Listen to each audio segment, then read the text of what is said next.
మనము చదువుకున్నటువంటి ఈ రూతు గ్రంథంలో ఒక అద్భుతమైన సందేశాన్ని దేవుడు ఈ రాత్రి కాలంలో మనతో మాట్లాడబోతున్నాడు. హల్లెలూయా. చూడండి, ఇక్కడ ఒక్కొక్క పదానికి ఒక్కొక్క అర్థాన్ని దేవుడు మనకు తెలియపరుస్తున్నాడు. అందులో మొట్టమొదటిగా పిల్లరా, యూదా బెత్లెహేము అనే ఈ యొక్క ఊరుకు ఉన్న పేరు ఏంటంటే, మరొక భాషలో చెప్పాలంటే రొట్టెల గృహం అంట. ఏ గృహము? రొట్టెల గృహము అంటే సమృద్ధి. రొట్టెల గృహము అంటే ఏంటి పిల్లరా? సమృద్ధి. సో ఆశీర్వదించబడిన స్థలము కూడా ఇది. మరొక మాటలో చెప్పాలనుకుంటే యూదా బెత్లెహేం అనగానే మనకి ఎవరు గుర్తుకొస్తారు? యేసు ప్రభు వారు జన్మించిన స్థలము. సో అటువంటి బెత్లెహేము అనే ప్రాంతంలో ఒకానొక సమయంలో ఒక కుటుంబం ఉండేవారు. ఎవరు ఆ కుటుంబం అంటే, ఎలీమెలెకు నయోమి అనే ఇద్దరు భార్యాభర్తలు. వారికి ఇద్దరు కుమారులు, కిల్యోను మహ్లోను, ఇద్దరు కుమారులు. అయితే ఈ నలుగురు ఎక్కడ నివసించేవారంటే పిల్లరా, యూదా బెత్లెహేము అనే ప్రాంతంలో నివసించేవారు. ఓ సరే, ఇలా జరుగుతున్న సమయంలో మరి ఆ యూదా బెత్లెహేము అనే ప్రాంతంలో ఒకానొక సమయంలో ఏం ఏర్పడిందంట? కరువు ఏర్పడింది. కరువు అనేది శాశ్వతంగా ఉండేదా? వచ్చిపోయిందా? వచ్చిపోయింది. కష్టం అనేది శాశ్వతంగా ఉండేదా? వచ్చిపోయేదా? వచ్చిపోయేది. కాబట్టి కష్టం వచ్చినంత మాత్రాన పిల్లరా నేను చనిపోతా అంటే అది కరెక్ట్ అయిన ఆన్సరా? కాదా? కాదు. చాలా మంది పిల్లరా చిన్న కష్టం రాగానే నాకు బతకాలని లేదు. ప్రభు ఎవరితో మాట్లాడుతున్నాను చెప్తున్నాను. చిన్న సమస్య రాగానే, చిన్న శోధన రాగానే నాకు బతకాలని లేదు. నేను ఎవరి కోసం బతకాలి? నేను ఎవరి కోసం బతకాలి? ఇంటి దగ్గర ఎవరో గలిపిలి చెంది వచ్చారు కదా, నేను ఎవరి కోసం బతకాలి? సహోదరి సహోదరుడా, చావే పరిష్కారం అయితే నీ జీవితంలో ఎప్పుడూ వెళ్ళిపోవాలి. అవునా కాదా? కాబట్టి చావు పరిష్కారం కాదు మన జీవితంలో. సో గమనించండి పిల్లరా, ఈ యొక్క యూదా బెత్లెహేములో ఈ యొక్క నయోమి ఎలీమెలెకు అన్న ఈ భార్యాభర్తలు కిల్యోను మహ్లోననే పిల్లరా, కిల్యోను మహ్లోననే ఈ ఇద్దరు కుమారులు, ఈ నలుగురు కూడా ఆశీర్వదించబడిన సమయంలో ఉన్నారు. అట్ ద సేమ్ టైం కరువు సమయంలో కూడా ఉన్నారు. కానీ కరువు తీవ్రత అధికముగా అయిపోతున్న సమయంలో మీరు దేన్ని విడిచిపెట్టారు అంటే పిల్లరా గమనించండి, దేవుడు ఆశీర్వదించినటువంటి స్థలమును పిల్లరా రొట్టెల గృహము అని సమృద్ధిగా ఉన్నటువంటి స్థలము అని పేరు పొందినటువంటి యూదా బెత్లెహేమును విడిచిపెట్టి ఎక్కడికి వెళ్ళిపోయారంట? మోయాబు అనే ప్రాంతానికి వెళ్ళిపోయారు. ఈ మోయాబు అన్న ప్రాంతంలో మనం ఎక్కడో విని ఉన్నాం ఈ పేరుని. ఎలా వచ్చింది పేరు? లోతు అక్రమ సంతానం. లోతు తన ఇద్దరు కుమార్తెలతో పాపము చేయడం ద్వారా పిల్లరా ఆ ఇద్దరు కుమార్తెలకు ఇద్దరు కుమారులు పుడతారు. ఆ ఇద్దరు కుమారులో ఒకడి పేరు మోయాబు, మరొకడి పేరు పిల్లరా అమ్మోని. సో ఇక్కడ ఇద్దరికి కూడా పిల్లరా మరి దేవుడు వీరిద్దరిని ఆశీర్వదించినట్టు లేదు. బైబిల్లో ఎలా ఉంది? వీరిద్దరిని శపించినట్టు ఉంది. సో ఆశీర్వాదాలు ఉన్నటువంటి స్థలములో, సంరక్షణ ఉన్నటువంటి స్థలములో, దేవుడు కాపుదల ఉన్నటువంటి స్థలములో నుండి పిల్లరా ఈ యొక్క నయోమి ఎలీమెలెకు అనేటువంటి భార్యాభర్తలనే కుటుంబము ఎక్కడికి వచ్చేసారంట? శపితమైనటువంటి స్థలంలోకి వచ్చేసారు. ఎక్కడికి వచ్చేసారు పిల్లరా? శపితమైనటువంటి స్థలంలో. ప్రియ సహోదరి సహోదరుడా, నువ్వు దేవుడిని నమ్ముకున్న తర్వాత, దేవుళ్ళు ఎదుగుతున్న తర్వాత, ప్రార్థనలో ఎదుగుతున్న తర్వాత, వాక్యంలో ఎదుగుతున్న తర్వాత కొన్ని సమయాల్లో కొన్ని సమస్యలు వస్తాయి. సమస్యలు రావని నేను ఎన్నడూ చెప్పను. కొన్ని కష్టాలు వస్తాయి, కొన్ని సమస్యలు వస్తాయి, కొన్ని బాధలు వస్తాయి, కొన్ని కన్నీళ్ళు వస్తాయి. కానీ వచ్చినంత మాత్రాన నువ్వేమనకూడదు, నేను చనిపోతా, దేవుణ్ణి నమ్ముకుని నాకేం జరిగింది? చాలా మంది జీవితాల్లో అనే మాటలు చెప్తున్నాను పిల్లరా. దేవుణ్ణి నమ్ముకుని ఏం జరిగిందమ్మా? ఏం బాగుందని చెప్పండి. ప్రార్థన చేసి ఏం బాగుందని చెప్పండి. పిల్లరా మాకు ఏం బాగుంది, దశభాగాలు మనకి ఇచ్చే ఏం బాగుంది, ఉపవాసాలను మనం ఉంటుంటే ఏం బాగుంది, దేవుడు ప్రార్థన చేస్తున్నావు ఏం బాగుంది అన్నారు. సహోదరి సహోదరుడా, అన్నిటికన్నా ముందు బాగుండేది ఏదో తెలుసా? నీ ఆరోగ్యం. నీకు డబ్బున్నా లేకపోయినా దేవుడు కష్టపడే శక్తిని ఇస్తున్నాడు చూడు, అది చాలా కాదా? హల్లెలూయా. గమనించండి, చాలా మంది కష్టపడడానికి సరే ఏం లేవు, ఓపికలు లేవు. గట్టిగా ఒంగుంటే నిలబడలేదు, గట్టిగా నిలబడితే కూర్చోలేదు, గట్టిగా తింటే గట్టిగా తినలేదు, గట్టిగా ఉండలేదు, చెయ్యి పైకి ఎత్తలేదు. చెయ్యి ఒక నిమిషం ఎత్తారనుకోండి ఈ కాలేజీకి వచ్చేస్తారు, ఒక కాలు బయటకి ఎత్తామనుకోండి ఈ కాలేజీకి వచ్చేస్తారు. సో గమనించండి, వీటన్నిటితో పోల్చుకుంటే నువ్వు రోజు పనిలోకి వెళ్ళి జాగ్రత్త ఇంటికి వస్తున్నావు, కష్టపడే శక్తిని ఎత్తున్నాడు, చాలా సరిపోతా. హల్లెలూయా. రెండోది నీకు మనశ్శాంతి ఇస్తున్నాడు, కడుపు నిండా పోగ పెడుతున్నాడు. ఇప్పుడు డబ్బు ఉన్నాడు కూడా చేసేది అదే కదా. డబ్బు ఉన్నాడు బంగారం తింటాడమ్మా, వస్త్రాలు వైద్యులో తింటాడా? వాడు కూడా ఏం తింటాడు? అన్నవే. మనం తినేది కూడా ఏంటి? ఇప్పుడు మనకి సమానంగా ఎత్తాడు దేవుడు, ఇంకేంటి? అవునా కదా. రెండోది, ఇప్పుడు డబ్బు ఉన్నాడు ఇంట్లో కొన్ని సమయాల్లో ఏముండదు, సమాధానం ఉండదు, మనశ్శాంతి ఉండదు. ఎందుకు? ఆ డబ్బు వల్ల. ఆ డబ్బు వచ్చి ఎవడు దొంగడికి వెళ్ళిపోతాడో, ఎవడెప్పుడు వస్తాడో, ఎవడేం చేస్తాడో. పిల్లరా, అదే చక్కగా మనం కష్టపడుతున్నాం, వచ్చింది తింటున్నాం, 10 రూపాయలు ఏదో ఖర్చు పెట్టుకుంటున్నాం, మన మీద దొంగోడు వస్తాడా? ఒకవేళ వచ్చినా ఏమన్నా పట్టుకెళ్తానికి ఏమన్నా ఉందా? ఇప్పుడు మనం ఆరోగ్యం ఉంది. హల్లెలూయా. సో గమనించు. సో ఈ విధంగా మనల్ని మనం సాటిస్ఫై చేసుకుని, మనల్ని మనం సంతృప్తి పరుచుకుని, నాకు నా దేవుడి కృప ఉంది చాలు, నేను ప్రార్థన చేస్తున్న దేవుడు నాకు ఏదైనా ఇస్తాడని ఎప్పుడైతే ఇటువంటి మైండ్ సెట్ తో నువ్వు భక్తిలో ఎదుగుతావో అప్పుడే దేవుడు నీ జీవితంలో ఎంతైన స్థానానికి తీసుకుని వెళ్తాడు. హల్లెలూయా. బైబిల్ చెప్తుంది, కొంచెములో నమ్మకంగా ఉండు వాడికి అధికంగా ఎత్తాడంట. నువ్వు కొంచెంలోనే నమ్మకం లేదనుకో, సపోజ్ ఎవరో ఇంటికి వెళ్ళావు, వాళ్ళు తినడానికి సరిగ్గా ఆహారం కూడా లేదు, వాళ్ళు తినడానికి ఏం లేదు, సరైన ఆహారం కూడా లేదు. ఇప్పుడు వాళ్ళ ఇంట్లో నీకు పిల్లరా పులిహార చేసి పెట్టారనుకో, ఇప్పుడు మనం ఏమనాలి? అయ్యో ఎందుకమ్మా ఇప్పుడు పులిహారాలు అయ్యి, ఎందుకు మిమ్మల్ని ఇబ్బంది పెట్టినట్టున్నాను, ఇప్పుడు ఎందుకమ్మా ఇలాంటివి, ఏదో కొంచెం రైతు పెట్టచ్చు కదా అనాలా లేదా? ఇప్పుడు ఆ దగ్గరికి వెళ్ళి పులిహారయా, ఇంకా బిర్యానీ వండుతాం అనుకున్నాను, ఇంకా చేప కూడా వండుతాం అనుకున్నాను, ఇంకా పీతలు వండుతాం అనుకున్నాను, ఉత్తు పులిహార సరిపెట్టవా? కొంతమంది మాట్లాడే విధానం ఎలా ఉండదు తెలుసా? గుండె మీద కారం తిన్నట్టు ఉండదు. ఇదేంటి పులిహార చీపుగా.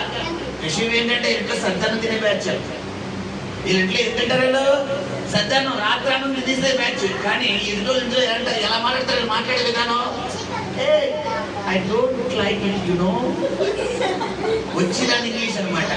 ఐ డోంట్ లైక్ ఇట్, నాకు ఇలాంటి ఇష్టం ఉండవు, నేను అమెరికా టీ తాగుతాను, చెప్తాను కదా నేను స్క్రిప్ట్ అని, ఆస్ట్రేలియా వెళ్ళి బూస్ట్ తాగుతాను, పిల్లరా అమెరికా వెళ్ళి భోజనం చేస్తాను, సింగపూర్ వెళ్ళి చికెన్ తింటాను అనుకునే బ్యాచ్ అనమాట ఇలాంటి వాళ్ళందరూ. హల్లెలూయా.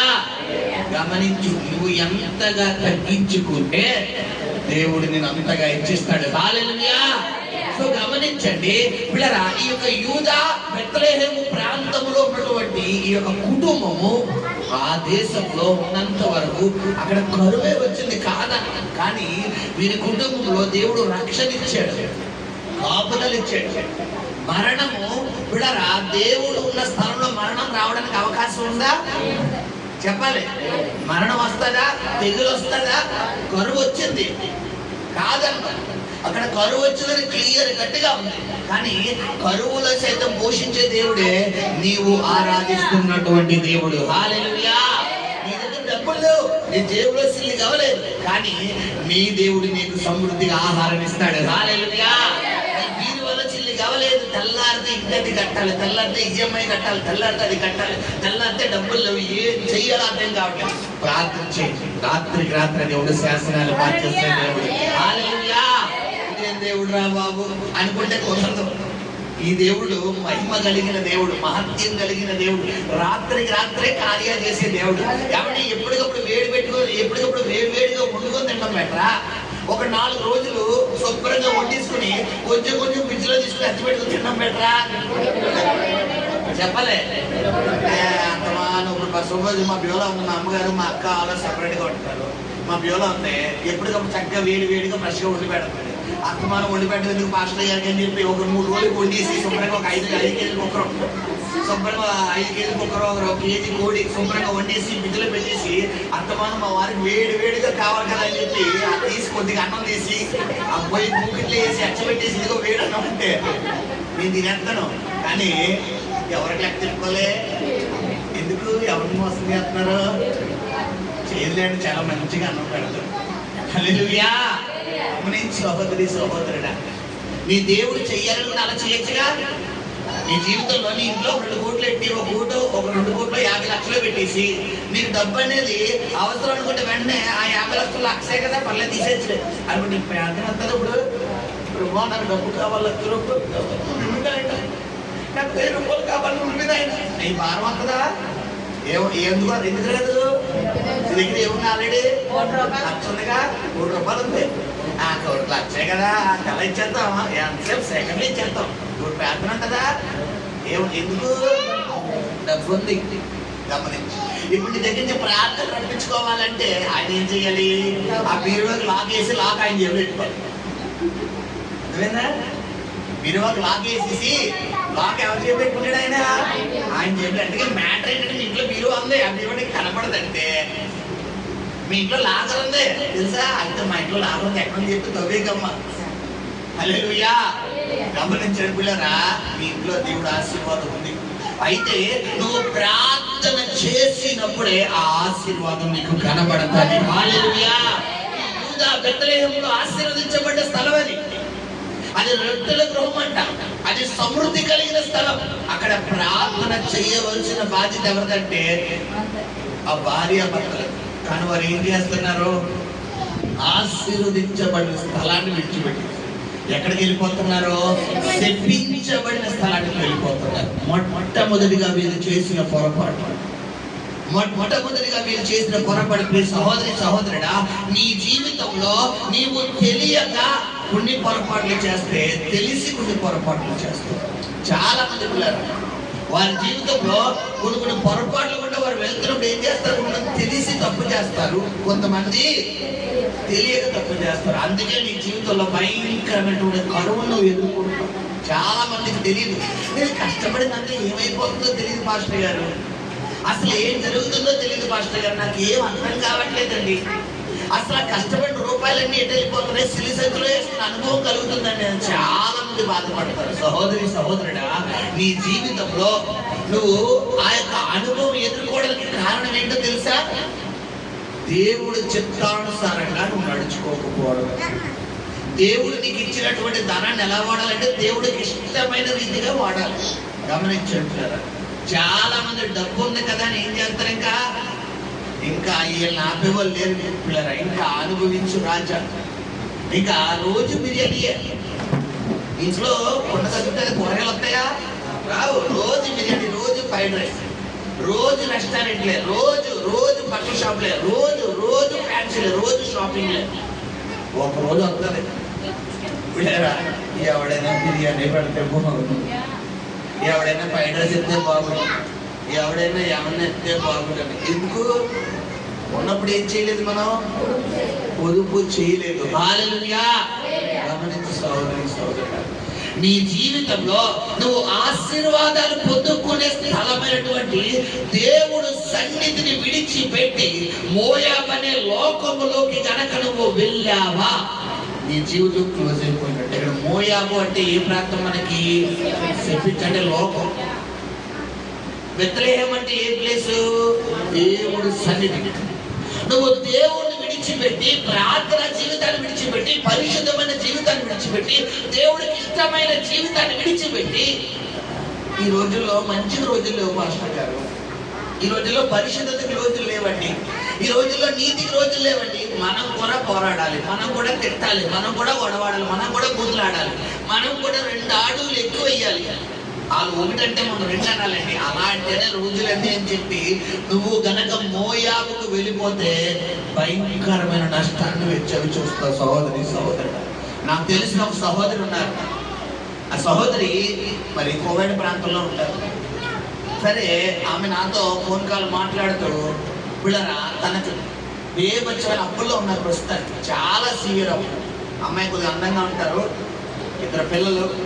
సరే, ఏం జరిగిందంటే తనకు చాలా ఆప్షన్స్ వస్తున్నాయంట. ఏ ఆప్షన్లో తెలుసా? పాపానికి ప్రేరేపించే ఆప్షన్. తను ఉంటున్న దేశం ఏది? కువైట్. అంటే ఎలాంటి ఆప్షన్లు వస్తాయి మీరు అర్థం చేసుకోండి. పిల్లరా నాతో వీడియో కాల్ మాట్లాడు, వేరేగా మాట్లాడు, నేను నీ అకౌంట్లో ఇంత అమౌంట్ వేస్తాను, నేను చెప్పిన ప్లేస్కి రా, నీకు ఎంత అమౌంట్ ఇస్తాను. ఎవరో కోవిడ్ ప్రదేశంలో ఉన్న వ్యక్తులు అన్నమాట.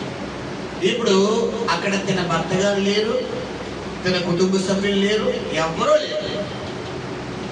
వెళ్ళొచ్చా వెళ్ళకూడదా చెప్పాలి. ఎవరో లేరుగా, ఎవరో లేరుగా. ఎవరికి భయపడాలి? హల్లెలూయా. భయపడింది ఆ బిడ్డ. దేవుడికి భయపడి, బ్రదర్ నా జీవితంలో నేను ఎన్నడూ ఎదుర్కోలేని సమస్య ఇప్పుడు నా ముందు వచ్చి కూర్చోండి. భయంకరమైన టెంప్టేషన్. నేను వద్దన్నా కూడా నా మైండ్ని సాతాను ఏం చేస్తున్నాడో కూడా నాకు అర్థం కావడం లేదు. నేను గనక ఇప్పుడు ఆ వేలో వెళ్ళకపోతే నాకు మరొక మార్గం లేదు అన్నంత రీతిలో నేను అన్నాను. వెళ్ళావా అత్యంతలో చచ్చిపోయినట్టే, ఇక నీకు నాకు ఫోన్ కట్ అయిపోయింది. ఒకటే అన్నా, జాగ్రత్త అమ్మా, అస్సలు నీకోసం ప్రార్థన చేస్తాను, దేవుడు తప్పకుండా కార్యం చేస్తాడు, దేవుడు అస్సలు విడిచిపెట్టాడు. నువ్వు గనక అలాంటి వేసులోకి వెళ్ళకు, నువ్వు వెళ్ళకుండా ఉండు నిమిత్తమే దేవుడు నన్ను నీకు పరిచయం చేశాడు. నాన్న నువ్వు అస్సలు ఆ వేలోకి వెళ్ళక తల్లి అని చెప్పి గట్టిగా పళ్ళకు చెప్పాను. ఒక 10 రోజులు నాకు టచ్లో ఉన్నాయి. ఇప్పుడు 3 నెలలైన అమ్మాయితో మాట్లాడుతాడు. ఏమైంది బండి? అడ్రస్ లేదు, నెంబర్ బ్లాక్. నా నెంబర్ బ్లాక్ లిస్ట్లో విడిచింది. ఏమైనట్టు మ్యాటర్ అయిపోయింది సినిమా. గమనించు పిల్లరా, మోయాబు ప్రాంతం అంటే ఏంటి? శపితమైన దేశము, శపితమైన లోకము. నువ్వు ఆశీర్వదించబడినటువంటి దేశంలో ఆశీర్వదించినటువంటి దేవుడి సన్నిధిని విడిచిపెట్టి గనక నీ యొక్క తలంపులను, నీ ఆలోచనలను, నీ భావోద్రేకాలను ఏమాత్రం మోయాబు దేశం అనే శపితమైనటువంటి లోకము వైపు గనక నువ్వు మళ్ళిస్తే నీ జీవితంలో భయంకరమైన నష్టాన్ని ఎదుర్కొంటావు. ఎందుకంటే మన మధ్య ఉదాహరణగా కనబడుతుంది నయోమి, ఆ ఎలీమెలెకు ఉదాహరణ. ఏం జరిగిందో చదువుకుందాం. చదవమ్మా. నయోమి పెనిమిటి అయినా మొట్టమొదటిగా నష్టం. ఎవరు చనిపోయారు పాపం? నయోమి భర్తను కోల్పోయింది. చక్కగా మంచిగా 3 పువ్వులు 6 కాయల్లో వెళ్ళింది. ఎక్కడికి? మోయాబు ప్రాంతం. మొట్టమొదటిగా ఇంటికి అధిపతి అయినటువంటి భర్త గారిని చనిపోయింది. ఇప్పుడు ఎవరి విధవరాలు అయిపోయింది? నయోమి విధవరాలు అయిపోయింది. భర్త లేడు. మన కూతుర్లు అంటే కాదు, ఎవరు పాపం? కుమారు. సరే, మొట్టమొదటిగా ప్రాబ్లం ఎదుర్కొన్న తర్వాత అయినా నేను బెత్లెహేమును విడిచిపెట్టిన తర్వాతే అందువల్లే నాకు ఈ సమస్య వచ్చింది, అందువల్లే నా భర్తను కోల్పోయాను, అందువల్లే నా జీవితంలో ఈ నష్టాన్ని నేను చవి చూశాను అని చెప్పి ఈవిడ అనుకుంటే బాగుండేది. కానీ అలా అనుకోలే. రెండోసారి చేసిన పొరపాటు ఏంటి? చదువునాడా. వారు మోయాబు స్త్రీలను పెళ్లి చేసుకునేది. వారిలో ఒకదాని పేరు ఓర్పా, రెండవ దాని పేరు రూతు. వారు ఇంచుమించు 10 సంవత్సరములు అక్కడ నివసించిన తరువాత ఇద్దరు కుమారులు చనిపోయేది. రెండోసారి పెద్ద దెబ్బ పడిపోయింది. ఈసారి ఎవరిని కూలిపోయింది? అక్కడ 1 ఇంట్లో మగ దిక్కున్నారు. ఇప్పుడు చాలా మంది వారి జీవితంలో భయంకరమైన నష్టాలు ఎదురు చూస్తారు. పిల్లరా, దేవుడు సన్నిధిని విడిచిపెట్టి ప్రార్థన విడిచిపెట్టి, పరిశుద్ధ జీవితాన్ని విడిచిపెట్టి, దేవుడికి అనుకూలమైన జీవితాన్ని విడిచిపెట్టి, దేవుడి చిత్తమైన స్థలాన్ని విడిచిపెట్టి గనక నువ్వు లోకంలోకి వెళ్ళావా, నీ జీవితంలో భయంకరమైన నష్టాలు చవి చూస్తావు. జాగ్రత్త సహోదరి సహోదరుడు. ఈ నష్టాలు ఎలా ఉంటాయంటే నువ్వు మళ్ళా తిరిగి కోలుకోలేవు. ఒక వ్యక్తి కోల్పోవడం అంటే మామూలు విషయం పిల్లరా. ఇంటికి యజమానుడు అక్కడ భర్త మొట్టమొదటిగా. రెండవది ఎదుగొచ్చిన కొడుకులు. రేపు పొద్దున ఆవిడకి అన్నం పెట్టాల్సింది ఎవరో భర్త లేకపోతే కొడుకులే. ఇప్పుడు కొడుకులు ఏమైపోయారంటే ఒకళ్ళ తర్వాత ఒకరు చనిపోయారు. ఆల్రెడీ భర్త చనిపోయినప్పుడే ఎవరు జాగ్రత్త పడిపోవాలి? దైవం జాగ్రత్త పడిపోవాలి. చాలా మంది వారి జీవితాల్లో, వారి ప్రార్థన జీవితంలో కొన్ని కరువులు వస్తుంటాయి. వారి కుటుంబంలో కొన్ని అవకతవకలు వస్తుంటాయి, కొన్ని ఇబ్బందులు వస్తుంటాయి, కొన్ని వ్యతిరేకతలు వస్తుంటాయి. ఈ వ్యతిరేకతలు, ఈ కరువులు, ఈ ఇబ్బందులు వస్తున్నప్పుడు వీళ్ళు ఏమైపోవాలి? అలర్ట్ అయిపోవాలి. అమ్మో ఎక్కడో తేడా కొడుతున్నాడు, దేవుడికి ఎక్కడో నేను తేడా భక్తి చేస్తున్నాను, ఎక్కడో దేవుని ఆయాసపరుస్తున్నాను అనుకుంటా, ఎక్కడో దుఃఖపరుస్తున్నాడు, ఎక్కడో దేవుని బాధపరుస్తున్నాడు. నా ప్రవర్తన ద్వారా, నా క్రియల ద్వారా, నాకున్న బలహీనతల ద్వారా దేవుని ఎక్కడో నేను బాధపడుతున్నాను. అందుకే నా జీవితంలో, ఈ కుటుంబంలో ఈ సమస్య వచ్చింది, ఈ శోధన వచ్చిందని ఎవరు కళ్ళు తెలుసుకోవాలి? మనం కళ్ళు తెలుసుకోవాలి. చాలా మంది ఏం చేయరు? కళ్ళు తెలుసుకోవాలి. చాలా మంది జీవితాలు ఎలా ఉంటాయి చెప్పలేరా? చేతులు కాలిపోయిన తర్వాత ఆకులు పట్టుకుంటారు. ఏం లాభం? నీ జీవితంలో సమస్యలన్నీ వచ్చేసిన తర్వాత నువ్వు కళ్ళు తెరుచుకుంటే ఏం లేదు, అంతా అయిపోయింది. మొట్టమొదటిగా భర్తను కోల్పోయింది. అప్పుడైనా ప్రభువా నేను తప్పు చేశాను. ఎందుకంటే గమనించండి, బెత్లెహేములో ఉన్నప్పుడు భర్త చనిపోయాడా? బెత్లెహేములో ఉన్నప్పుడు కుమారుడు చనిపోయారా? అక్కడ కరువు ఉంది కాదన్న, కానీ ఏమి వెలుబడి చేయట్లేదు? మరణం వెలుబడి చేయట్లేదు. ఎందుకంటే పిల్లరా, మరణాన్ని ఎవరు జయించున్నారు? దేవుడు జయించున్నారు. మరణం అనేది సహజం, అందరికీ రావడం సహజం. కానీ అకాల మరణం అనేది అది సహజం కాదు, మన అవిధేయతతో కూడిన జీవితం వల్ల. చాలా మంది వృద్ధాప్యంలో చనిపోయే వాళ్ళు కొంతమంది అయితే, కొంతమంది ఎలా చనిపోతారు? కాలం. నాకు తెలిసిన ఒక సహోదరి కుటుంబం పెళ్ళి 6 నెలలకి భర్త చనిపోయాడు. ఎంత బాగా చూడండి. అప్పటికీ అమ్మాయి ప్రెగ్నెంట్. 6 నెలలు, 3 నెలలు గర్భం అమ్మాయి. ఇప్పుడు ఏముంది? అమ్మాయి జీవితం ఏమైంది? అటు పెళ్లి చేసుకోలేదు, ఇటు అమ్మాయి జీవితం స్పాయిల్. 6 నెలలకి. గమనించండి ఎలా ఉంది జీవితాలు పిల్లరా. దేవుడు మనల్ని హెచ్చరిస్తున్నప్పుడు, దేవుడు మనల్ని గద్దిస్తున్నప్పుడు గమనించండి, మన దేవుళ్ళను ప్రత్యేకత నేను చాలాసార్లు చెప్పినాడు. ఏంటి? చెప్పకుండా ఏది చేయడాయినా, అది మంచి అయినా చెడైనా. ఇక్కడ వీళ్ళు బెత్లెహేమును విడిచి పెడుతున్నప్పుడు దేవుడు వీరితో కలవ ద్వారా మాట్లాడుంటాడా లేదా? దేవుడు దర్శనం ద్వారా మాట్లాడుంటాడా లేదా? దేవుడు ప్రవర్తన ఎందుకనో, ఏదో వాక్యం ఎందుకనో, ఎవరో ఒక సేవకులుగా మాట్లాడుంటాడా లేదా? తప్పకుండా మాట్లాడుంటాడు. ఎందుకంటే మన దేవుడు చెప్పకుండా ఏది చేయడు. సుదేమ గుమ్మర మీదకి అగ్ని గంధకాలు వస్తున్నాయనగా ముందుగా దేవుడు ఎవరితో మాట్లాడుతున్నాడు?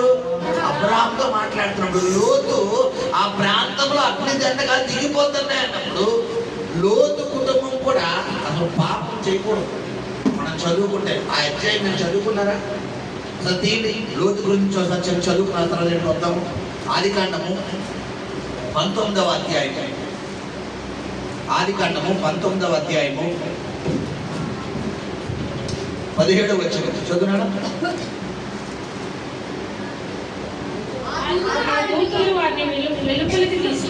ఎవరిని?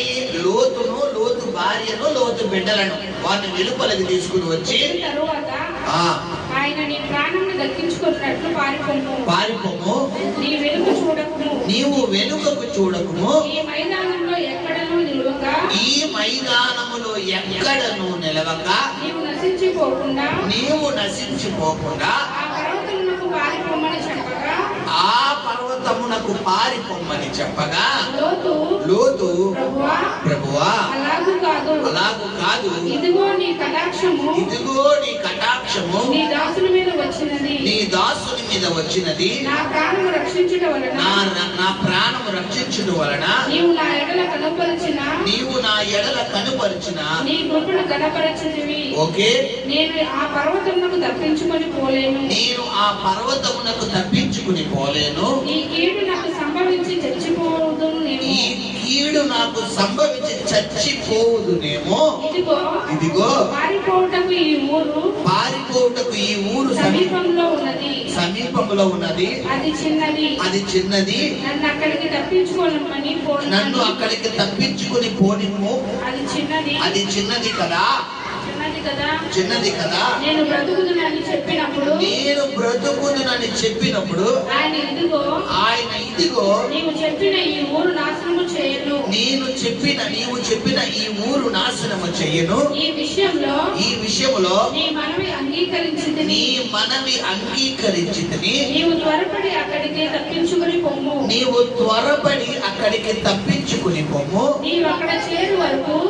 అక్కడికి చేరు వరకు నేను ఏమీ చేయలేనను. అందుచేత ఆ ఊరికి సోయారు అని పేరు పెట్టబడెను. లోతు సోయారుకు వచ్చినప్పుడు సూర్యుడు ఉదయించెను. ఓకే, అప్పుడు యెహోవా సొదొమ మీదను గొమొర్రా మీదను యెహోవా యొద్ద నుండి గంధకములను అగ్నిని ఆకాశం నుండి కురిపించి ఆకాశం నుండి కురిపించి ఆ పట్టణములను ఆ మైదానమంతటిని ఆ పట్టణములలో నివసించిన వారందరినీ ఓకే నేల మొలకలకు నాశనము చేసెను. అయితే లోతు భార్య అతని వెనుక నుండి తిరిగి చూచి ఉప్పు స్తంభమాయెను. తెల్లవారినప్పుడు అబ్రహాము లేచి ఓకే సొదొమ గొమొర్రా తట్టును ఆ మధ్యాహ్నపు ప్రదేశము యావత్తును చూడగా అదిగో ఆ ప్రదేశము పొగ ఆవయము 30 చదవనా. లోతు నివసించుటకు భయపడి తన ఇద్దరు కుమార్తెలతో కూడా సోయారు నుండి పోయి ఆ పర్వతమును నివసించెను. హల్లెలూయా. చూసారా జరిగిందా మనకి ఇక్కడ? దేవుడు లోతు కుటుంబాన్ని ముందు ఎక్కడికి వెళ్ళమంటున్నాడు? ఆ పర్వతానికి వెళ్ళు. ఆ పర్వతం అంటే దేవుడి చిత్తం, సోయారు అంటే దేవుడి చిత్తం కాదు. కానీ లోతు ఏది ఎన్నుకుంటున్నాడు? స్వచిత్తం సోయారు. యోనాని దేవుడు ఎక్కడికి వెళ్ళమంటున్నాడు? నినేవా, అది దేవుడి చిత్తం. తర్షీష్ అనేది యోనా చిత్తం. చాలా మందికి రెండు ఉంటాయి. నాకు ఇది ఇష్టం లేదు, నేను అక్కడికి వెళ్ళను, నేను అలా ఉండను, నేను అలా చెయ్యను. సహోదరుడు, నీ ఇష్టం కాదు. ఎవరిష్టం ఉండాలి? దేవుడి ఇష్టం. నీ చిత్తం కాదు, దేవుడి చిత్తం. నీకు నచ్చినట్టు కాదు. ఎవరికి నచ్చినట్టు ఉండాలి? దేవుడికి నచ్చినట్టు ఉండాలి. హల్లెలూయా. ఎప్పుడైతే లోతును దేవుడు ముందుగా చెప్తాడు, లోతు నీవు, నీ భార్య, నీ బిడ్డలు ఆ పర్వతం అనే నా దేవుడి చిత్తానికి వెళ్ళిపోండి అయ్యా అంటే, పాపం ఈ లోతు గారు ఎవరికి లెక్చర్లు ఎత్తున్నారు? దేవదూతలకి ఎత్తున్నారు లెక్చర్లు. ఏమంట? మేము అంత దూరం వెళ్ళలేము ప్రభువా. ఇదిగో మా పక్కనే గొమ్మూరు ఉంది. మీ కాకినాడ వెళ్తాను, ఎక్కడుంది? మా పక్కనే గొమ్మూరు ఉంది, పక్కనే ధవళేశ్వరం ఉంది, పక్కనే కాతేరు ఉంది, పక్కనే మిద్దిపాడు ఉంది. ఈ పక్కనే ఉంది ప్రభా సీతానగరం. ఈ సీతానగరం ఇలా దూరెత్తాను, ఇలా బొమ్మూరు దూరెత్తాను. వెళ్ళి ఆ కాకినాడకి వెళ్ళమంటావు ప్రభా, వైజాగ్ వెళ్ళమంటావు ప్రభా, రాత్రి అవుతుంది. ఈ లోపల మాకు అగ్ని గంధకాలు దింపేస్తావు, ఈ లోపల అగ్ని దింపేస్తావు, ఈ లోపల చచ్చిపోతాను అని ఎవరు అపశకున పాటలు మాట్లాడుతున్నారు? ఏమంటే చంపేస్తే దేవుడైతే లోతు చంపెట్టాడా? అసలు ఈ జ్ఞానం ఎవరికి ఉండాలి? లోతుకు ఉండాలి. పైగా మనోడు నోడితే ఏం మాట పలికెడుతున్నాడు? చదువునా మాట, సంభవించి చచ్చిపోతునేమో. అది పలకూడని మాట పలికేసాడు. చంపడానికి తీసుకొచ్చాడా దేవుడు? రక్షించడానికి తీసుకొచ్చాడా? నిన్ను చంపడానికి ప్రభు ఎన్నుకున్నాడా? నిన్ను రక్షించడానికి ప్రభు ఎన్నుకున్నాడా? మరి నీ నోట్లో చచ్చిపోతున్న మాట ఎందుకు వస్తుంది చెప్పాలి. నీకు సమస్య వస్తే నేను బతకను అన్న మాట ఎందుకు అంటున్నావు? సమాధానం చెప్పాలి. ఎవరికి? దేవుడికి, నాకు కాదు. నాకు ఈ కష్టాలు బాబాయ్ నాకు వద్దు బాబాయ్, నాకు ఈ జీవితం వద్దు బాబాయ్, బాబాయ్ తృప్తి కలిగారు. ఎప్పుడొచ్చారు ప్రభా తీసుకెళ్ళిపోయిన ఆయన అని తెలీదా? అండి బస్సు ఎక్కిన ఆయనకి డ్రైవర్ గారికి తెలీదా అండి ఎప్పుడు బస్సు దిగుతుందో? నువ్వు బస్సు ఎప్పుడు వైజాగ్ వెళ్ళాలి, ఎన్ని గంటలు మినిమము? ఎన్ని? 3 గంటలు. గంటలో వైజాగ్ వచ్చేయాలండి. ఇంకా రాలేదండి, అర్థం నిమిషాలుగా లేదు. డ్రైవర్ గారు వైజాగ్ వచ్చిందా? కాకినాడ డ్రైవర్ వస్తుందండి. వైజాగ్ వచ్చిందా అంటే ఒక్క సూపు చూద్దాం లాస్ట్కి ఎక్కడికి వెళ్ళి పడతావు? లాస్ట్ సీట్కి వెళ్ళి పడతావు. ఇంకా వైజాగ్ వచ్చినప్పుడు లేక ఎందుకు? సూపులో పవర్ అలాంటిది. కొంతమంది సూపుతో పడకూడదు అంటారు. ఏంటి నేను ప్రేమ సూపు చెప్తలేదమ్మా. కొంతమంది కంటి సూపుతో అయిపోతాను ఇలా చూస్తారంతే. చాలా మంది భార్య దగ్గర ఉంటుంది పవరు. ఎక్కడికి వెళ్తున్నాం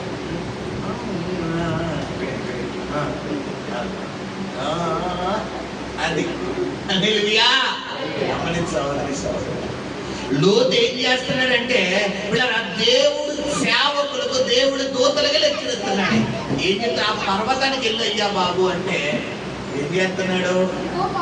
ఇదిగో పారిపోవుటకు ఈ ఊరు సమీపములో ఉన్నది, అది చిన్నది, నన్ను అక్కడికి పోనుటకు తప్పించుకుని పోనిమ్ము, అది చిన్నది కదా, నేను బ్రతుకుదునని చెప్పినప్పుడు.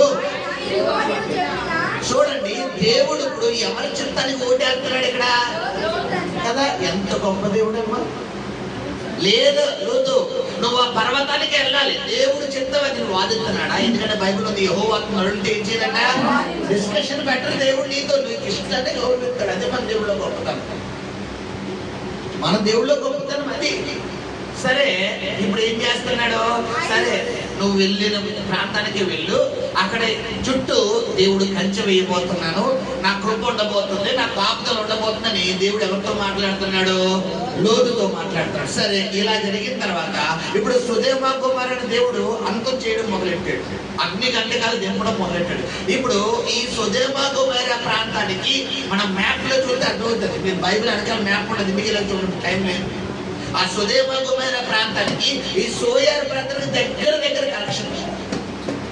ఎప్పుడైతే ఈ సుదేమ కుమార ప్రాంతం అంతా అగ్ని గంధకాలు దిగిపోయి మొత్తం అగ్ని దిగిపోయి మొత్తం ఆ మంట వేడికి ఎలా ఉంటది ఈ యొక్క సోయార్ ప్రాంతం కూడా?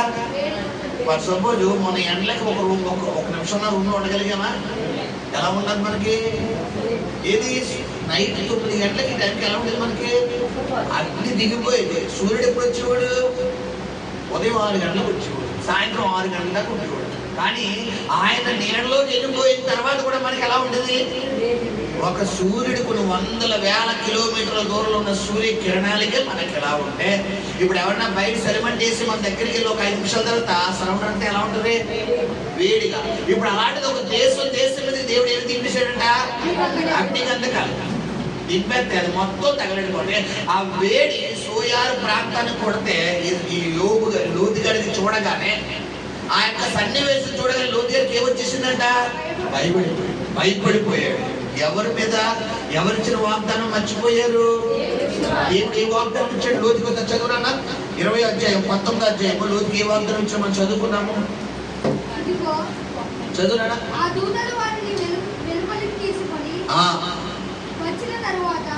అమ్మ 22వ వచ్చిన చదువునాడు. నీవు త్వరపడి అక్కడికి తప్పించుకుని పోము, నీవు అక్కడికి చేరు వరకు నేను ఏమీ చెయ్యలేను నేను. అందుచేత ఆ ఊరికి సోయారు అని పేరు పెట్టబడెను. హల్లెలూయా. ఇప్పుడు లోతు కుటుంబం చుట్టూ ఎవరి కంచె ఉంది? దేవుడు కంచె ఉన్నప్పుడు ప్రమాదం నీ కుటుంబానికి వస్తుందమ్మా. నీ పక్కన 1000 మంది పడినను నీ పక్కన 10,000 మంది అపాయం ఎందుకు రాదు? కరోనా టైంలో 2020లో మా మా ఇంటి వెనకలు కరోనా, మా ఇంటి పక్కన వాళ్ళు కరోనా, మా ఇంటి ముందు కరోనా, మా ఇంట్లో మా వీధి చుట్టూ మొత్తం మా వీధి అంతా రెడ్ జోనే, మా వీధి అంతా రెడ్ జోనే, మా పక్కింట్లో మొత్తం, మా ఎదురింట్లో, మా ఇంటి వెనకాల మొత్తం ఎక్కడికైనా అంబులెన్స్ సౌండ్, ఇయం ఇయం ఇయం ఇయం భయపెచ్చమైన అంబులెన్స్ సౌండ్, భయంకరమైనటువంటి సౌండ్. ఇంట్లో ఎవరికి కరోనా టచ్ అవ్వలేదు. హల్లెలూయా. ఇదే వాగ్దాన్ని పక్కన 1000 మంది పడినను అంతే నాశనకరమైన తెగులు రాకుండా ఆయన నిన్ను రక్షించేసే దేవుడు. హల్లెలూయా. ఏ తెగులు కూడా సమీపించదు. ఎందుకు భయపడుతున్నావు? కొంతమంది తుమ్మిదే భయం, తగ్గితే భయం, కూర్చుండే భయం, నుంచుండే భయం. ఇక్కడ ఏమన్నా పడితే అమ్మో ఏదో లోపల ఏదో అయిపోతుంది, ఏదో తేడాగా ఉంది, క్యాన్సర్. ఇది గుండె ఇలాగా గ్యాస్ పైన వస్తుంది. ఈ ఏదో సంథింగ్ ఏదో తేడా, అర్జెంట్గా స్కానింగ్, ఎంఆర్ఐ స్కానింగ్ తెచ్చుకోవాలి. జాగ్రత్త 10,000 రూపాయలు అర్జెంట్. గమనించి సహోదరి, జాగ్రత్త వేరు, భయము వేరు, అనుమానం వేరు. లోతు పిల్లరా జాగ్రత్త తీసుకుంటున్నాడా, భయపడుతున్నాడా, అనుమానిస్తున్నాడా? భయపడ్డాడు. లోతుకి దేవుడి కృప లేకపోతే తను భయపడ్డాడంటే ఒక అర్థం ఉంది. కానీ లోతుకి ఎవరి కృప తోడుగా ఉంది? ఇప్పుడు అబ్రహాము ప్రార్థన బట్టి దేవుడు ఎవరిని రక్షిస్తారని చెప్పాడు. ఇప్పుడు కళ్ళ ముందు లోతు ఎవరన్నా కాలిపోతే దేవుడు ఎవరికి లెక్క చెప్పాలి. దేవుడు లెక్క చెప్పించుకుంటాడా? చెప్తాడైనా? ఆయనకు అవసరమా? కావాలనుకుంటే అగ్నితో మాట్లాడి ఏం చేస్తాడే? హరిబాబు నీటిని గాలిని సైతం దేవుడు ఏం చేస్తాడు? గద్దించేస్తాడు. అగ్ని లోబడదా? హల్లెలూయా. గమనించు సోదరుడు, అగ్ని అంటే శ్రమ. నీ శ్రమలను సైతం గద్దించగలిగే దేవుడిని నువ్వు ఆరాధిస్తున్నావు. హల్లెలూయా. లోతు జీవితంలో భయంకరమైన నష్టము జరగడానికి కారణం ఎవరో తెలుసా? లోతే. ఎప్పుడైతే సోయారు చుట్టూ దేవుడు కంచి ఉంటుందని ఎవరు మాట్లాడుతున్నారు? అక్కడ చదువునా, వచ్చు చదువునా? అక్కడ సోయారు ప్రాంతం గురించి చెప్తున్నా. పర్వతం ఎన్నో వచ్చి చదువుతున్నాం? 22 కాదు, 30 కూడా కాదు. ఆ సోయారు ప్రాంతానికి వెళ్తానన్నప్పుడు అక్కడ ఇదిగో 20 వచ్చి చదివినా.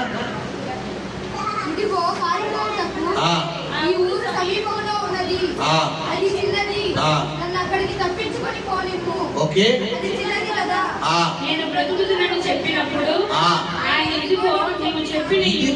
నీవు చెప్పిన చెప్పాడా దేవుడు? చెయ్యని గట్టిగా చెప్పాడా? నాశనం చేయనని చెప్పాడా లేదా? చెప్పినప్పుడు ఎవరు కదలకూడదు? ఇప్పుడు సోయారు ప్రాంతాన్ని నాశనం చేయను అంటే ఆ పర్వతాన్ని నాశనం చేస్తాడనే కాదా? ఆ పర్వతాన్ని నాశనం చేస్తాడనే కాదా? ఇప్పుడు రెండు మైకులు పెట్టుకున్నాను. 2 చేతుల్లో పెట్టి, ఒక చేతిలో ఉంగరం, ఒక చేతిలో ఏమి పెట్టలా. ఈ 2 చేతుల్లో ఏముంటే అది నీకే అన్నాను అనుకోండి. ఉంగరం చేతి మీరే పట్టుకున్నారు అనుకోండి. ఇప్పుడు 2వ చేతిలో ఏమీ లేదు. ఇప్పుడు 2వ చేయి కూడా నాకు కావాలి అంటే అర్థం ఏంటి? ఏమీ లేదు. ఇప్పుడు సోయారు ప్రాంతమును ఎన్నుకోకరా బాబు. దేవుడు చిత్తం సోయారు ప్రాంతం అయితే దేవుడు ముందు ఏం చెప్పురా? అవునా కాదా?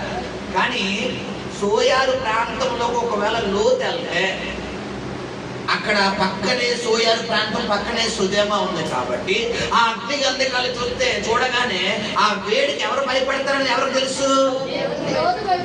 దేవుడికి తెలుసు. నీ జీవితంలో కొన్ని శోధనలు వస్తే నువ్వు తొట్టిల్లిపోతావని ఎవరికి తెలుసు? తెలిసే నీ జీవితంలో కొన్ని దూరం చేస్తున్నాడు దేవుడు. కొన్ని దూరం చేస్తున్నాడు. నువ్వు ఇలా ఎందుకు చేసావని ఎవరిని అడగకూడదు. అంతే.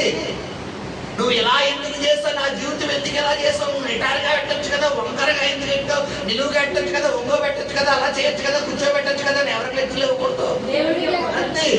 ఆయన ఎలా చేస్తున్నా ఆయన తీసుకుంటే కర్తకర్మక్రియ ఆయన ఉంచుతాడా? ఉంటాడు, తీసుకెళ్ళిపోతే అంతే. మనం ఈ లోకానికి ఎలా వచ్చామంట? యాత్రికుడిగా. అంతే. జర్నీ ప్యాసింజర్గా వచ్చావు అంతే. ఎక్కువ కాలం కాదు. ఒకరికి 30 సంవత్సరాలు, ఒకరికి 40 సంవత్సరాలు, ఒక 50 సంవత్సరాలు, ఒకరికి 60 సంవత్సరాలు, ఒక 70 సంవత్సరాలు. ఎన్ని రోజులు భూమి మీద వేస్తా ఉంటే అన్ని రోజులు ఉంటాం. వచ్చామంటే పరలోకము ప్రియులారా మనము అంతే. వెళ్ళిపోలేదు, బండికి వెళ్ళిపోలేదు. పువ్వు లాంటిది జీవితం రాలిపోతుంది, గడ్డి లాంటిది జీవితం వాడిపోతుంది. ఏ దినమందైనా ఏ క్షణమైనా, ఏ దినమందైనా ఏ క్షణమైనా వాడిపోతుంది నేస్తమా, రాలిపోతుంది నేస్తమా. పాలరాతి పైన నీవు నడచిన గాని, పట్టు వస్త్రాలు నీవు తొడిగిన గాని, పాలరాతి పైన నీవు నడచిన గాని, పట్టు వస్త్రాలు నీవు తొడిగిన గాని, ధనమందుందని. హల్లెలూయా. పాలరాతి మీద నడిచిన, పట్టు వస్త్రాలు ధరించిన, అందం ఉందని నువ్వు ఎరిగిన, ఎంతున్నా ఎవరు పిలవగానే వెళ్ళిపోవాలి. ఓకే బాస్, బాబాయ్, మై డియర్ చర్చ్, బాబాయ్, okay boss, I will come. ఎవరికి బాబాయ్ చెప్పొచ్చాలి అంతే. ఈ బలంగా వచ్చామంటే వెళ్ళిపోవాలి. నేను రాను అంటే ఇస్కియా సినిమా తారుమారు అయిపోయింది సార్. పొద్దున శుక్రవారం ఇస్కియా సినిమా హిట్ అయిపోయింది. పొద్దున ఏమైపోయింది ఇస్కియా సినిమా ఫ్లాప్ అయిపోయింది. అది ఆయన రమ్మనగానే ఏమైపోలే. ఓకే బాస్ వచ్చేద్దాను అనాలి. నేను రాను అని మారం చేశాను అనుకో, సినిమా ఫ్లాప్ అయిపోయింది. అది హల్లెలూయా. అందుకే యువకుని ఏది తీసుకురాలేదు. ఓకే వచ్చేద్దాం డాడీ, లవ్ యూ అనాలంటే. అంటే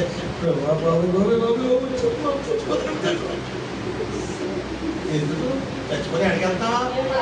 పరలోకమే నా దేశము, నీ నచ్చడికి వెళ్ళిపోతాను.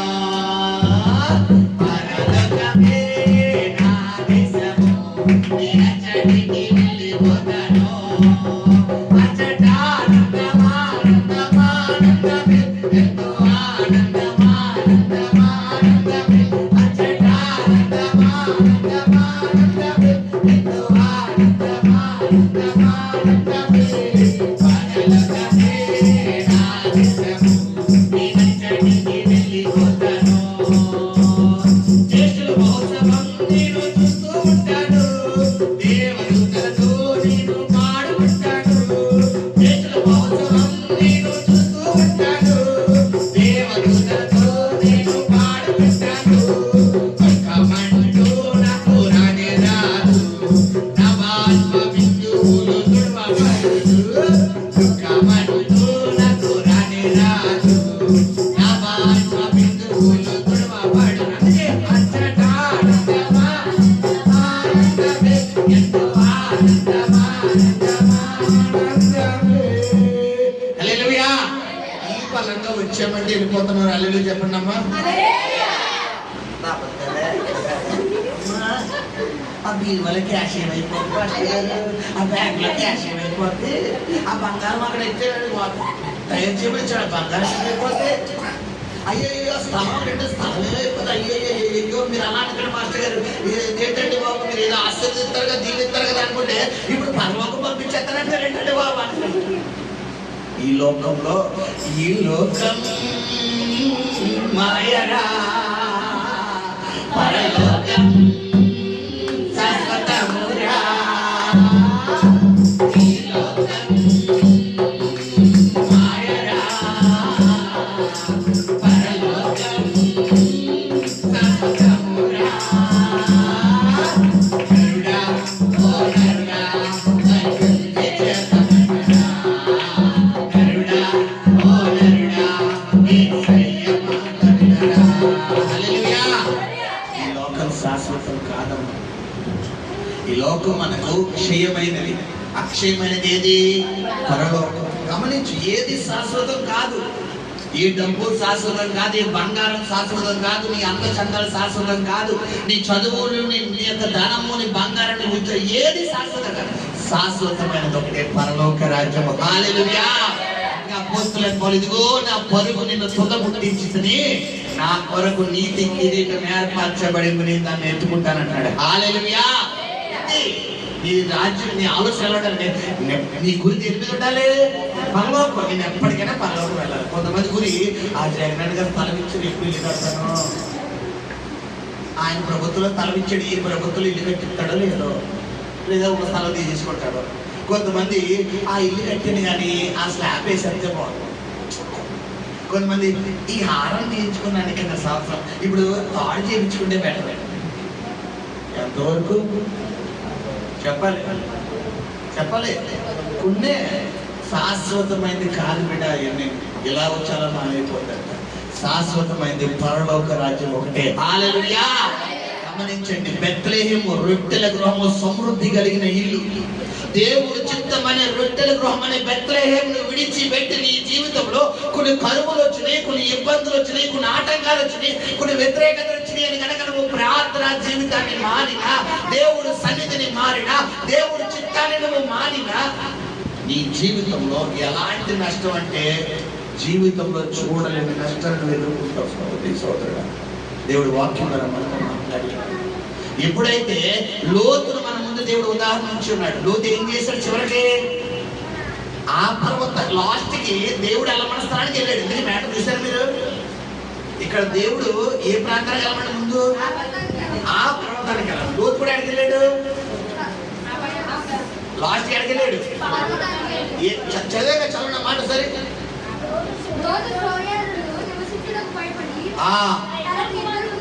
తన ఇద్దరు కుమార్తెలతో కూడా సోయారు నుండి పోయి ఆ పర్వతమందు. చూసారా? ఇదేదో అయ్యగారు ఎప్పుడు చేయాలి? ముందే చేస్తే ఎలా ఉండు? ఎవరి మాట తిరస్కరించినట్టు కాదు. రెండోది, ఆ పర్వతం చుట్టూ ఎవరి కంచుండును? అవునా కాదా? ఇప్పుడు ఆ పర్వతానికి వెళ్ళిన తర్వాతే దెయ్యాలు ఎవరిలో తీసినాయి? లోతులోనే బిడ్డల్లోనా? ఆ పర్వతంలో పాపం జరిగిందా? సోయార్లో పాపం జరిగిందా? సరిగ్గా చదవాలి. చదవన్న మాట సరే. ఆ పర్వతంలో పాపం జరిగిందా? సోయార్లో పాపం జరిగిందా? ఆ పర్వతం దగ్గరే పాపం జరుగుతుంది. చదవన్న మాట ముగిద్దాం. అతడును అతని ఇద్దరు కుమార్తెలను ఆ గుహలో నివసించిరి. అట్లుండగా అక్క తన చెల్లితో, మన తండ్రి ముసలివాడు సర్వలోక మర్యాద చొప్పున మనతో పోవుటకు లోకములో ఏ పురుషుడును లేడు. మన తండ్రికి మందు పట్టించి అతనితో పాపము చేసి మన తండ్రి వల్ల మనం గర్భం తెచ్చుకుందాం అక్క అని అక్క చెల్లి అక్కతో మాట్లాడుకుని ఒక నైట్ ఏమో అక్క వెళ్ళింది, ఒక నైట్ ఎవరు వెళ్ళారంట? చెల్లి వెళ్ళారు. మన భాషలో పచ్చిగా చెప్పుకోవాలి. ఇది ఎక్కడ జరిగింది? ఆ పర్వతం మీద. దేవుడు ఎక్కడ ఉండమన్నాడు చెప్పాలి? సోయారు ప్రాంతం. సోయారు ఒకప్పుడు ఎవరి చిత్తం? అది లోతు చిత్తం. లోతు చిత్తానికి ఎవరు ఇల్లు ఇచ్చారు? దేవుడు ఇల్లు ఇచ్చినప్పుడు ఇప్పుడు లోతు సోయారు చుట్టూ దేవుడు ఏమి ఉంచుతారన్నాడు? కంచి ఉంచుతారని. నాశనం వస్తుంది అన్నాడా? అక్కడ సైతాన్ని వస్తాయి. అప్పుడు అక్కడ పాపం వస్తుందా? అది ఇప్పుడు ఎక్కడి నుంచి సాధారణ లాక్కొచ్చేసాడు? దేవుడి చిత్తం నుంచి బయటకు లాగేశాడు. That's all.